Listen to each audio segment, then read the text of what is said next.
নিশ্চিতভাৱে চাওক যে বিদ্যুৎ বিভাগৰ বৰপথাৰ যি বিদ্যুৎ বিভাগ আছে, বিদ্যুৎ বিভাগৰ গাফিলতিৰ বাবে অলপ সময় আগতে এজন আচলতে ফিক্স পে আচলতে যুৱকে কাম কৰি থকা যুৱকে তেওঁ আচলতে প্ৰাণ হেৰুৱাবলগীয়া নিচিনা ভাবুকি আচলতে আহি পৰিছে।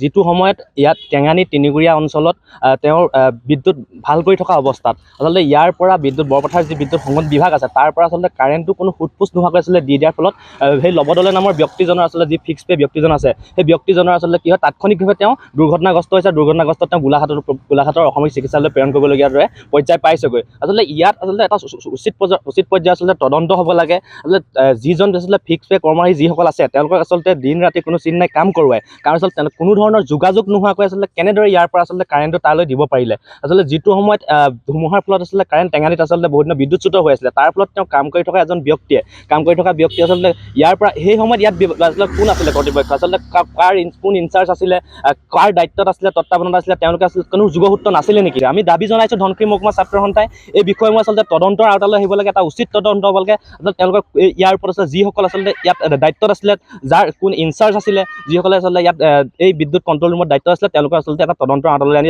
উচিত ব্যৱস্থা গ্ৰহণ কৰিব লাগে।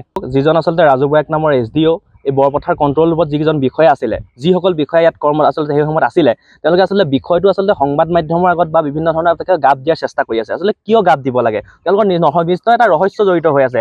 তেওঁলোকৰ আচলতে নিজৰ পদবীটোৰ বাবে বা নিজৰ চাকৰিটোৰ বাবে আচলতে তেওঁলোকে বিষয়টো গাপ দিয়াৰ চেষ্টা কৰিছে। আচলতে তৰল মন্তব্য তেওঁলোকে সংবাদ মাধ্যমৰ পৰা আঁতৰি থাকিব বিচাৰিছে, দল সংগঠনৰ পৰা মন্তব্যৰ পৰা আঁতৰি থাকিব বিচাৰিছে। আমি এটা উচিত তদন্ত বিচাৰিছোঁ ধনশিৰি মহকুমা ছাত্ৰ সন্থাই। গোটেই বিষয়টো আচলতে সেই সময়ত যিজন আচলতে গুৰুতৰভাৱে আহত হৈছে, কাম কৰি থকা অৱস্থাত তেওঁ আচলতে কাৰেণ্টটো ইয়াৰ পৰা দি দিছে। গতিকে সেই সময়ত কোন এই বৰপথাৰ কণ্ট্ৰল ৰুমত কোন কেইগৰাকী ব্যক্তি আছিলে, ৰাজু বৰাকৰ সেই সময়ত তেওঁৰ আচলতে তত্বাৱধান কেনেধৰণৰ আছিলে, এই বিষয়সমূহ আচলতে এটা উচিত তদন্তৰ আওতালৈ আহিব লাগে। আমি ধনশিৰি মহকুমা ছাত্ৰ সন্থাই দাবী জনাইছোঁ। যিকোনো খবৰৰ বাবে যোগাযোগ কৰক 7099017330 লগতে 7099017110 নম্বৰত।